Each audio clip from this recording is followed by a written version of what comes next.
Hi, welcome back to Book Time with Ryan. I am Ryan, and I was going to skip tonight, but we got home at an appropriate time from the 3-year-old birthday party, so I decided to come down and film something.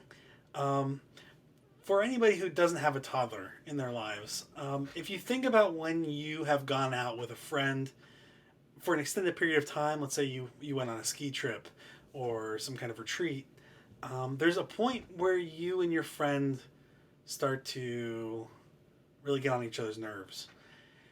And that may take a week or two or a month or whatever. Sometimes it's your significant other's family in town, whatever it is.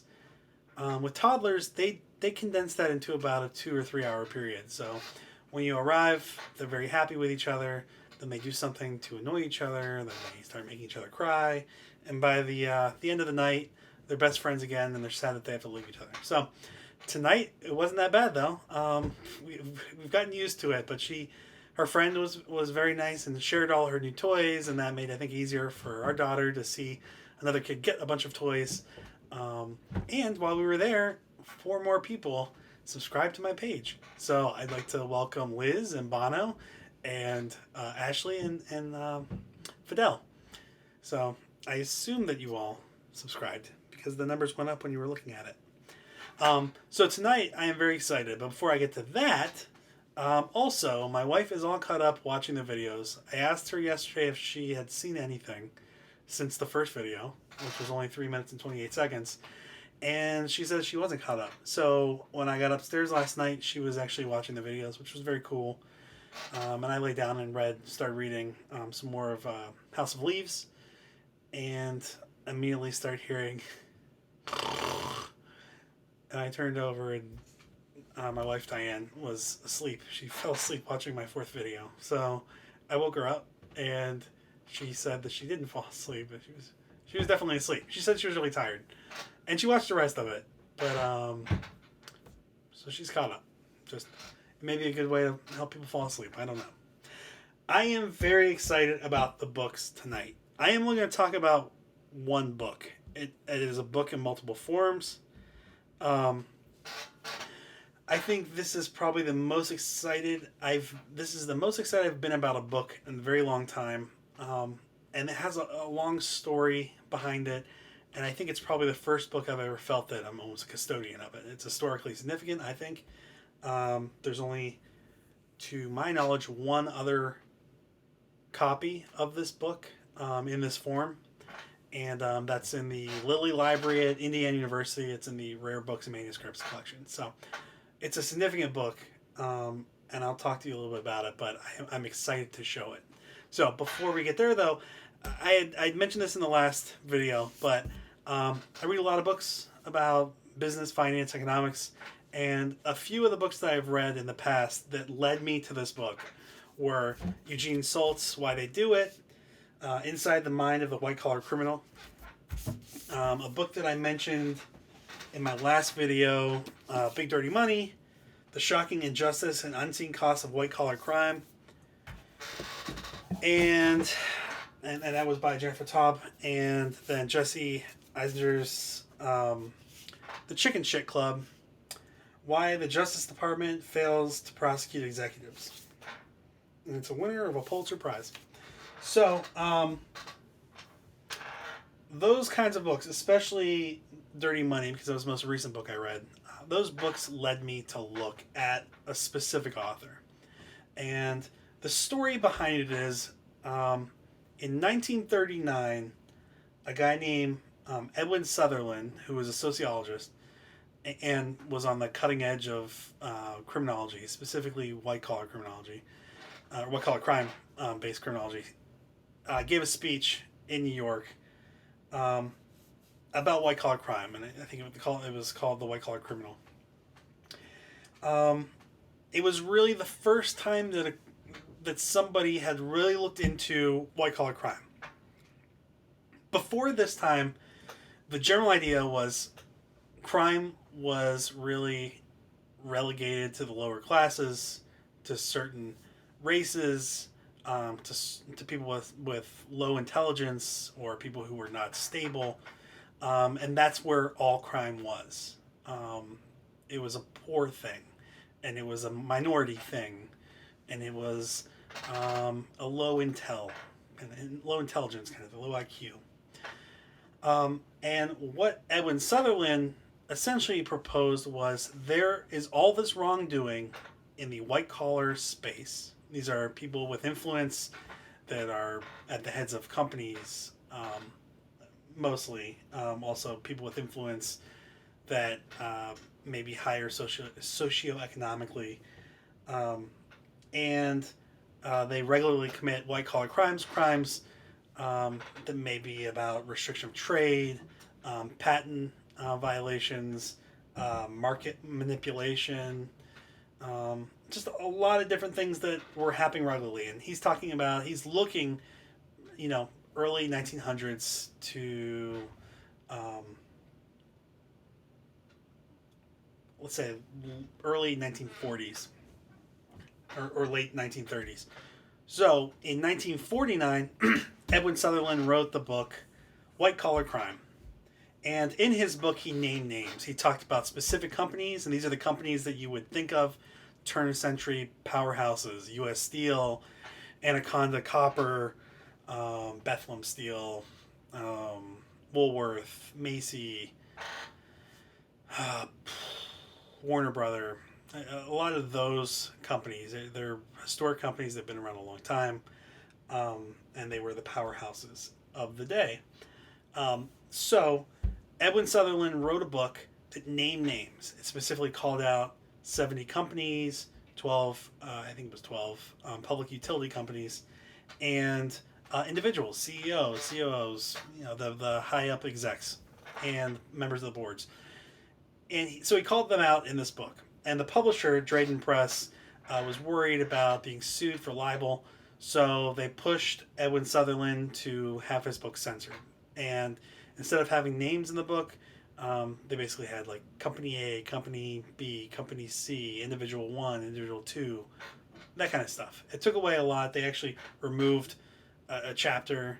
It still got its point across, but it didn't have quite the punch. But it was actually a classic. I mean, it was a groundbreaking work, especially in criminology and sociology, and it was really the first work that tackled white collar crime. And Sutherland actually coined the term white collar crime in 1939 at his speech in 39. Then this book came out in 49, and Sutherland died the next year in 1950. He had a stroke on his way to teach a class. He was teaching at Indiana University, and had a stroke, fell, hit his head, and died on the way to the hospital. So, 1949, this is not the one from 1949, but 1949 the book came out, White Collar Crime by Edwin Sutherland, and it came out in a censored form, and it would stay censored until 1983. In 1983, Yale University Press published the uncut version, which returned all the names of the companies and the individuals involved, and also restored the chapter that had been removed. I've read both. I read this because that made sense to read the censored version, since that's less compelling version, and then White Collar Crime, the uncut version, I read next. And it was much better. I really enjoyed White Collar Crime, the uncut version. Why does this matter? Something happened in between 1949 and 1983. And that is what I am going to talk about. The book I have is from 1962. And in 1962, Edwin Sutherland's widow, Myrtle Sutherland, had a typescript printed up, or typed up, and bound. And she donated Edwin Sutherland's work, all of his background work, into White Collar Crime, and the typescript for the original uncut version of the book, the unexpurgated version of the book, typed up, and it was donated to the Lilly Library in 1962. There's even a note in the front of the book that says,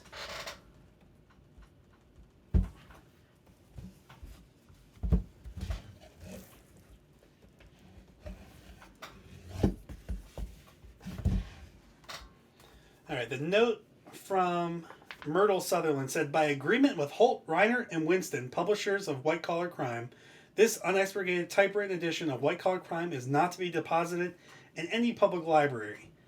I would be most appreciative if you were to take appropriate steps to ensure against such an eventuality ever occurring. And then there's a little bit more. And it's dated October 11th, 1962, from Myrtle Sutherland. So Myrtle Sutherland donated this typescript to the library, and that was it for most people. That's what people understood. What also happened was, in addition to the ribbon copy typescript that was donated, the ribbon copy is the part of the typing, the typewritten page that was actually struck by the typewriter keys. Whatever they're called, hammers, keys. I don't know, letters. What was also made was a carbon copy of the typescript. The carbon copy of the typescript was donated, or was given to a guy named Carl Schulzer. Carl Schulzer worked with Sutherland at Indiana University, and he's a big name in criminology too. Carl Schulzer held on to that copy until sometime in the 80s. And then at some point, that copy, the one that I have, because I haven't shown it yet, the copy that I have, which has Carl Schulzer's name written in it,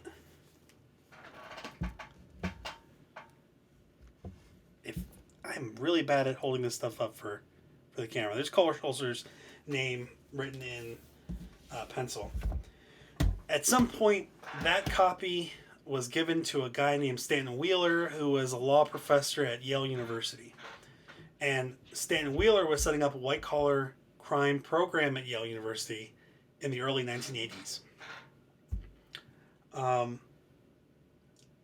Along with this copy of the book that I bought, that I found on abebooks.com, were two letters. The first letter was between Carl Schulzer and Myrtle Sutherland from 1961. And it was Carl Schulzer recommending certain language to use in the front of the book. The language that she ended up using, the language I already read to you. It was essentially, don't let this get out. The second letter was between Stan Wheeler at Yale University and the senior editor of the Yale University Press. And it was from 1982, and it was Stan Wheeler essentially saying, we need to publish this copy of the book. We need to publish the uncut version, the unexpurgated version of the book. And that's what happened. So 1982, he provides that letter to the senior editor. 1983, Yale University Press publishes the uncut version. And then this book kind of just disappears. The typescript that I have disappeared. And by disappeared, it's probably just held on to by Stan Wheeler. In 2007, Stan Wheeler died. And in 2018, his widow, Marcy Chambers, also died. So in 2018, this book was purchased in her estate sale. And that's where the guy who I bought it from got it. So it's an important book because in criminology, in the area of white-collar crime, it's a foundational text. And Edwin Sutherland is considered the father of white-collar crime. He had one of the original theories in the United States in criminology. Up until then, it's mostly been borrowed from Europe, either the continent or the UK. But Edwin Sutherland had one of the original U.S.-based theories, and it really turned some of the focus on the white-collar crime. And it continues to impact the field of white-collar crime criminology to this day. So what I have is probably the only other copy that exists in this form. The other one being at the Lilly Library. The way carbon copying works, if you don't know, is if you're typing this up on a typewriter, and that's what would have been happening in 1962, you would have a piece of paper, the main paper that you're typing on, and then a piece of carbon paper, and then another piece of paper behind that, and the paper in this book, and typically we would see, is onion skin paper, which is, it's a hardy paper, but it's a lot thinner. It's white, it's lightweight and thinner, but it's also very durable. So you could get probably up to 2 carbon copies per page. So you have the ribbon copy, the front page, a carbon paper, and then an onion paper, and then another carbon paper, and then another onion paper. Tops. But typically we'd have one carbon copy and one ribbon copy. The ribbon copy is at the library. This carbon copy is something that I found just while I was looking for some version of the book and just happened upon it. It was an outlier in price, and I talked to the guy who was selling it. It was such a big deal. I found out because I talked to a lot of professors after the fact that I even had to go out because I felt some obligation to protect this thing, right? Because it is important. It is kind of like a missing link between the censored version from 1949 and the uncut version in 1983. It is literally the copy that was used to produce the uncut version of the book so the rest of the world could see it. So I went to a place in Washington, D.C. called BookArts, and I met with one of their owners, Steve, and had a clamshell box made specifically for it, custom made for it. I love it. It's red because I wanted something to harken back to Indiana University, where Sutherland worked and where the other copy of this is held. But it's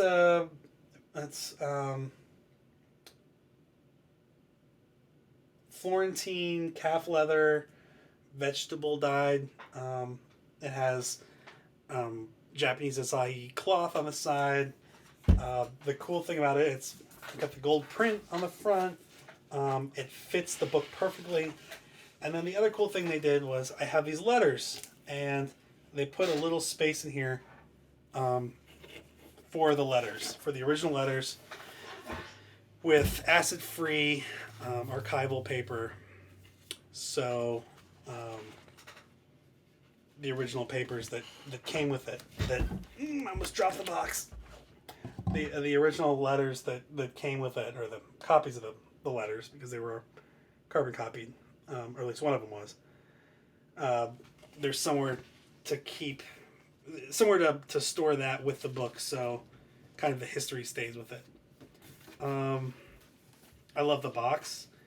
I love the story of the book, what the book means, what it means to that community of criminologists, and I felt some responsibility to protect the book too. So I had this made specifically for this book, and you'll see it fits perfectly in here. And that is White Collar Crime, the Unexpurgated version from Edwin Sutherland from 1962.